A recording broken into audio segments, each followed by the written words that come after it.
Hi, have you been watching multiple videos on hair transplant, visited various clinics, and are still confused where to get your surgery done? So watch this video till the end. I'm Dr. Kriti Jain. I'm a board certified dermatologist and a hair transplant surgeon. I've been doing hair restoration surgeries for many years now, and I'm here to talk about exactly what you need to do or what are the criteria that one should meet to be a good hair transplant clinic. First and foremost, the centermost point of any clinic is the doctor.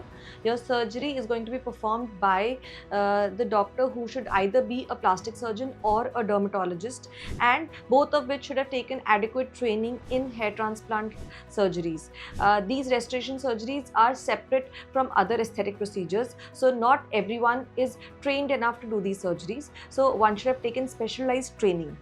After the doctor comes the team of the doctor who's assisting him or her during that procedure. So one should have their own in-house team to do the surgery, and they should also be equally trained and qualified to do the procedure, because without that training they will be doing a very shabby job.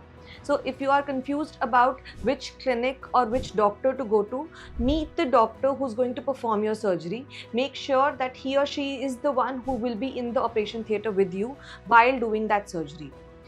Second thing that we have to take care of is the setup where your surgery is going to be done, because it requires a proper OT which has to have certain equipments, the lighting. It has to be a state-of-art facility for your surgery to be done properly, because even if it's not a major surgery, it still is a long operation procedure which can expose you to various infections, and certain risk factors are associated with that surgery.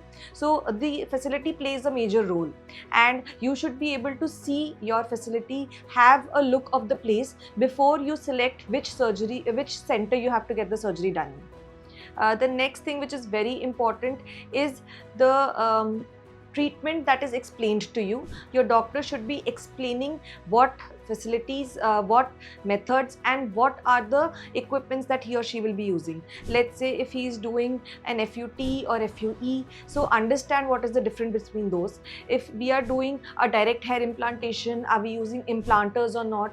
And if we are using forceps, then what is the technique of inserting the follicle into the space? So the doctor should be able to explain to you and understand what are the advantages and disadvantages of each technique.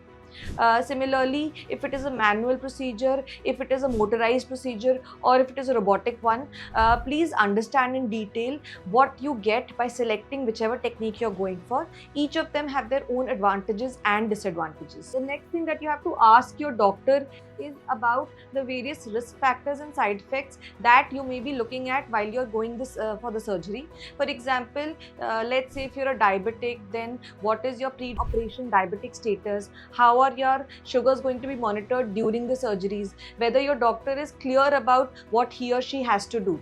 There are certain basic investigations that should be done before any surgery, because we all know that this is not an emergency. We plan these surgeries, so they're very well elective. You can get all the tests done before surgery and be 100% sure that everything is okay before we actually start operating. So the doctor should be able to clearly explain to you what he or she is planning and what are the investigations that you require before the surgery is to be planned. So understand all of them. There's a big amount of local anesthesia that we use during hair transplant, and a lot of tumescent anesthesia also. So that can have certain effects, though it is all within safe limits, but one should be very clear about the usage of these drugs and how to manage them if there is a complication happening in any scenario. The next thing that you have to ask your doctor is to ask for the results. One should be able to show their before and afters, what are the hairlines that they have designed, and what are the kind of results that they have given in the surgeries. You can easily ask them for a testimonial of the patient who has got a surgery done at their clinic, and that will solve most of your problems and queries for the surgery. The last thing that we have to take care of is the geographical location, whether the clinic is appropriately located or not. You should be able to reach there, and the timings of the surgery are also important. One should not rush into the surgery. Like, we don't want to finish off the surgery in one day at any cost. For example, if you're going for a higher grade or more number of follicles are being planned, it's better to divide the surgery into 2 days or 3 days if required, instead of finishing it off in one day, because that that is actually going to give you poorer results. It will be tiring for the doctor performing the surgery as well as you while you are just lying down. It is actually very exhausting. So these things have to be kept in mind before you select your hair transplant clinic. Hope this video was helpful in selecting the clinic. If you want to get more information about hair transplant surgeries or have any queries regarding hair restoration, you can put in the comments below. Like, share and subscribe to our YouTube channel to get more such informative videos.